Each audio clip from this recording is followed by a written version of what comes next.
আমার ৩টা মেয়ে সন্তান, ছেলে সন্তান, লাভের কোনো আমল আছে কিনা? আমার মা ওমরা হজ করবেন, আমার বাবা প্রবাসী, আম্মু কি দেশে থেকে অন্য কারোর সাথে গিয়ে আব্বুর সাথে হজ করলে গুনাহ হবে কিনা?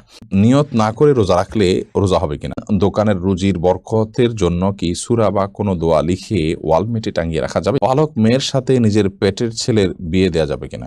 রাতে কাপড় খোলা ছাদে নাড়া থাকলে সে কাপড়ে নামাজ হয় না, এটা কতটুকু সঠিক? আমার ডান পায়ের বৃদ্ধাঙ্গুলি অনেকটাই কেটে গেছে, ডাক্তার বলেছে পানি না লাগাতে, এখন আমার ওযুর জন্য করণীয় কি? রাস্তার দুপাশে দুই সমাজের দুই মসজিদ থাকতে পারবে কিনা? ব্যাংক লোনের গ্যারান্টার হওয়ার ইসলামিক হুকুম কি? যে জামা কাপড় পরে সহবাস করা হয় সেই জামা কাপড় কি নাপাক হয়ে যাবে? কি আমল করলে দিনদার বিবি আল্লাহ তাআলা মিলিয়ে দিবেন? দয়া করে আমলটির কথা জানাবেন। চাচাতো বোনকে বিবাহ করা যাবে কিনা? যদি কাপড়ে নাপাক বীর্য প্রস্রাব ইত্যাদি লাগে এবং তা শুকিয়ে যায়, তাহলে সে কাপড় পরিধান করে নামাজ পড়া যাবে কিনা? সাকিব শিকদার আপনি লিখেছেন, আমার মা ওমরা হজ করবেন, আমার বাবা প্রবাসী, আম্মু কি দেশে থেকে অন্য কারোর সাথে গিয়ে আব্বুর সাথে হজ করলে গুনাহ হবে কিনা? আপনার মা ওমরা করবেন, আলহামদুলিল্লাহ। আপনার বাবা একজন প্রবাসে আছেন তিনি, কিন্তু আপনার মা যে সফর করে যাবেন সেই সফরে তো তার সাথে কেউ থাকছে না, যার কারণে তার সফরের এই অংশটা গুনাহ হবে। হ্যাঁ, ওমরা করার সময় আপনার বাবা থাকছেন, সাথে থাকছেন, বা ওখানে যে সফরটা আছে সেই সফরে আপনার বাবা থাকছেন, তাহলে সফরের সেই অংশটা গুনাহমুক্ত হচ্ছে, জাস্ট এটুকু। কিন্তু তিনি ঠিকই গুনাহগার হচ্ছেন, এখান থেকে তিনি মাহরাম ছাড়া সফর করছেন। সেজন্য আমরা অনেকে মনে করি যে এখান থেকে মাহরামরা বিমানে তুলে দিলেন, আবার ওখান থেকে মাহরামরা রিসিভ করলেন, এতে জায়েজ হয়ে যাবে না। তাহলে বিমানের মধ্যকার যে সফরটা, এই সময়টাতে তার সাথে মাহরাম থাকছে না, বিধায় এটা গুনাহের কারণ হবে। আয়েশ ফরহাদ আপনি লিখেছেন, দোকানের রুজির বরকতের জন্য কি সূরা বা কোনো দোয়া লিখে ওয়ালমেটে টাঙিয়ে রাখা যাবে? দোকানের রুটি এবং বরকত লাভের জন্য আপনি আল্লাহ তাআলার কাছে বরকত লাভের যে আমলগুলো আছে তাকওয়া যদি অবলম্বন করে বান্দা, আল্লাহ বলেছেন লা ফাতাহনা আলাইহিম বারাকাতুম মিনাস সামা, আসমান থেকে বরকতের সমস্ত দুয়ারগুলো খুলে দিবেন। অতএব বরকত লাভের জন্য যে আমলগুলো কোরআনে বলা আছে সেগুলো আপনি করবেন, বিসমিল্লাহ বলে শুরু করবেন, তারপরে পরে প্রতিষ্ঠিত থাকবেন ইত্যাদি ইত্যাদি, এই কাজগুলো করবেন। এছাড়া সূরা টাঙিয়ে দিলে বরকত হবে এমনটি মনে করার কোনো কারণ নেই, বরং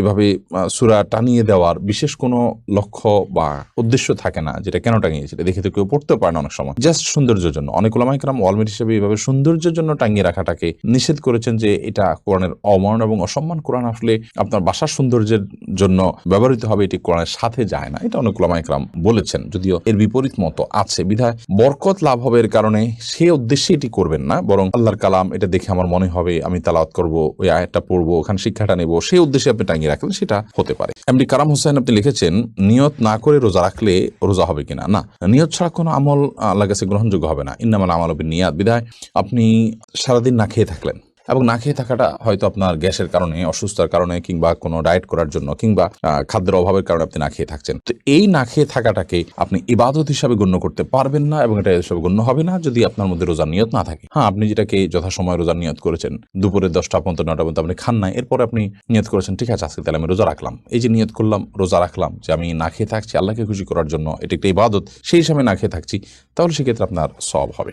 এরপরে মোহাম্মদ রাসেল, হ্যাঁ, এর থেকে আপনি লিখেছেন, পালক মেয়ের সাথে নিজের পেটের ছেলের বিয়ে দেওয়া যাবে কিনা? হ্যাঁ, দেওয়া যাবে, যেহেতু পালক মেয়ে সে আপনার আসল মেয়ে না, অতএব তাকে আপনি পেটের ছেলের সাথে বিয়ে দিতে পারেন। হ্যাঁ, যদি আপনার পালক মেয়েটা আপনার দুধ সন্তান হয় বা দুধ সম্পর্কিত আত্মীয় হয়, যার সাথে বিয়ে বন্ধন আবদ্ধ, হারাম, দুধের কারণে যে সম্পর্ক হয় সেটি যদি এই পর্যায়ে চলে যায়, তাহলে সে আপনার দুধ ভাই, যার কারণে তাকে আপনি বিয়ে করা জায়েজ হবে না। তো এরকম কিছু যদি না হয়, জাস্ট পালক মেয়ে, তাকে আপনি লালন পালন করেছেন, আপনার দুধ পান করেনি সে, তাহলে সেক্ষেত্রে, বা এই ছেলের সাথে আপনার যে ছেলে হয়েছে তার সাথে তার দুধের কোনো সম্পর্ক নেই সরাসরি, তাহলে সেক্ষেত্রে তার সাথে বিয়ে দিতে কোনো অসুবিধা নেই। তাসলিমা খানম আপনি লিখেছেন, রাতে কাপড় খোলা ছাদে নাড়া থাকলে সে কাপড়ে নামাজ হয় না, এটা কতটুকু সঠিক? না, এরকম কোনো কথা সঠিক নয়। যদি রাতে কাপড় খোলা ছাদে থাকে বা খোলা বারান্দায় থাকে, তাতে নামাজ হয়ে যাবে। নাপাক লাগলে সে নামাজ হবে না, এখানে নাপাক লেগেছে তার কোনো প্রমাণ তো নেই, বিধায় এ ধরনের কথা বিশ্বাস করার কোনো কারণ নেই। গাউসিয়া জামে মসজিদ এটি থেকে আপনি লিখেছেন, রাস্তার দুপাশে দুই সমাজের দুই মসজিদ থাকতে পারবে কিনা? রাস্তার দুই পাশে দুই সমাজের দুই মসজিদ থাকতে পারবে কিনা, মাঝখানে 20 ফুট দূরত্ব, এটা খুবই গর্হিত কাজ। আল্লাহর ঘরকে আমরা এভাবে নিজেদের ঝগড়াঝাটির আপনার অস্ত্র বা মাধ্যম বানানো, এটা উচিত নয়। আপনি দুইটা সমাজের বা দুইটা গোত্রের বা দুইটা বংশের মানুষ, দুইটা বাড়ির মানুষ নিজের মধ্যে গন্ডগোল ফাসাদ করে তাদের আলাদা আলাদা ঘর বাড়ি নির্মাণ করবেন আপনারা, সেটা আল্লাহর ঘরের প্রতি অসম্মান। বরং কোন জায়গায় আগে থেকে মসজিদ আছে, সেই মসজিদে আমরা সালাত আদায় করব, তাতে ওই মসজিদ কর্তৃপক্ষ যারা পরিচালনা করছেন বা যাদের বাড়ির সামনে মসজিদ, তাদের সাথে শতমত পার্থক্য থাকুক, তারপরেও সালাত আদায় করব, এবং তারাও এখানকার সকল সালাত আদায়কারীকে অ্যাপ্রিসিয়েট করবে, শ্রদ্ধা শ্রদ্ধা প্রদর্শন করবে আল্লাহর ঘরের মেহমানদেরকে, তাদের সাথে কোনো প্রকার খারাপ আচরণ করবে না, এটি উভয় পক্ষেরই কর্তব্যের অংশ। আমরা এইভাবে যদি বিভাজন করতে থাকি আল্লাহর ঘর দিয়ে, সেটা অবশ্যই প্রশংসনীয় কিছু নয়। এক্ষেত্রে পুরাতন মসজিদারা যদি অসহায়তা করে তাদের যেমন গুনাহ হবে, নতুন মসজিদারা আলাদা করে আপনার মসজিদ নির্মাণ করে সমাজের লোকদেরকে বিভক্ত করছেন, সেটিও গুনাহ হবে এবং দৃষ্টিকটু হবে, এটি আল্লাহর ঘরের অসম্মান। মোহাম্মদ হানজালা আপনি লিখেছেন, আমার ডান পায়ের বৃদ্ধাঙ্গুলি অনেকটাই কেটে গেছে, ডাক্তার বলেছে পানি না লাগাতে, এখন আমার ওযুর জন্য করণীয় কি? বৃদ্ধাঙ্গুলির ওই জায়গাটা যদি ব্যান্ডেজ থাকে বা যেভাবে হোক পানি লাগানোর অসুবিধা হয়, তাহলে আপনি মুখ ধোবেন, হাত ধোবেন, যথারীতি ডান পা, যে পা সমস্যা আছে, যে পা সমস্যা নেই সে পা ধোবেন, যে পায়ে সমস্যা আছে ওই পাও ধোবেন, কিন্তু আঙ্গুলের সমস্যা আছে তাহলে আঙ্গুলটা কিভাবে উঁচিয়ে আস্তে আস্তে করে আলতো করে পানি দিয়ে বাকি পুরো অংশটা আপনি ধোবেন ভালো করে, যাতে শুকনো না থাকে। যে আঙ্গুলটা ধোয়া নিছে সেটার উপরে ভিজা হাতকে দিয়ে হালকা আলতো করে মুছে নিলেন, বাস, তাতেই আপনার ওযু হয়ে যাবে ইনশাআল্লাহ তাআলা হবে। মোহাম্মদ আহসানুল্লাহ আপনি লিখেছেন, ব্যাংক লোনের গ্যারান্টার হওয়ার ইসলামিক হুকুম কি? যদি লোনটা সুদভিত্তিক না হয় তাহলে সেক্ষেত্রে গ্যারান্টার হতে কোনো অসুবিধা নেই, আর সুদী লোনের গ্যারান্টার যদি হয় তাহলে সেক্ষেত্রে অবশ্যই গুনাহ হবে, কারণ সেখানে অন্যায় আপনি সহযোগিতা করছেন। এমনি সেলিম রেজা কাজল আপনি লিখেছেন, যে জামা কাপড় পরে সহবাস করা হয় সেই জামা কাপড় কি নাপাক হয়ে যাবে? অর্থাৎ যেটা পরে সেটা পরে নামাজ পড়া যাবে কিনা? যা কাপড় চোপড় পরে সহবাস করলেই সেটা নাপাক হয়ে যাবে না, যদি সেখানে নাপাক লাগে তাহলে সেক্ষেত্রে সেটা নাপাক হবে, আর যদি নাপাক না লাগে তাহলে সেটা নাপাক হবে না। অতএব এটি নির্ভর করবে যে নাপাকটা লেগেছে কি লাগেনি তার উপরে। এমনি সবুজ আপনি লিখেছেন, কি আমল করলে দিনদার বিবি আল্লাহ তাআলা মিলিয়ে দিবেন, দয়া করে আমলটির কথা জানাবেন। নেককার স্ত্রী পাওয়ার জন্য নিজে নেককার হওয়ার চেষ্টা করবেন, নেককার মানুষদের সাথে উঠা বসা করবেন, সেরকম চেইন মেনটেন করবেন যারা নেককার, তাহলে তাদের মাধ্যমে আপনি নেককার স্ত্রীর সন্ধান পাবেন। সেই সাথে সূরা ফুরকানের ৭৪ নম্বর আয়াতে যে দোয়া আছে সেটি পাঠ করবেন, নিজের জীবন সঙ্গী যেন নেককার হয়। রব্বানা হাব লানা মিন আজওয়াজিনা ওয়া যুররিয়াতিনা কুররাতা আয়ুন। তানভীর আহমেদ তাসিন আপনি লিখেছেন, চাচাতো বোনকে বিবাহ করা যাবে কিনা? চাচাতো বোন অবশ্যই আপনি তাকে বিয়ে করতে পারেন, যদি আপনার তার সাথে যদি দুধ বোনের কোনো সম্পর্ক না থাকে, অর্থাৎ একই মায়ের যদি পান না করে থাকেন, তাহলে সেক্ষেত্রে চাচাতো বোনকে বিয়ে করা যাবে, কোনো অসুবিধা নেই, কারণ আপনার চাচাতো বোন আপনার মাহারাম নন মাহারাম বিধায় তাকে আপনি বিয়ে করতে পারেন।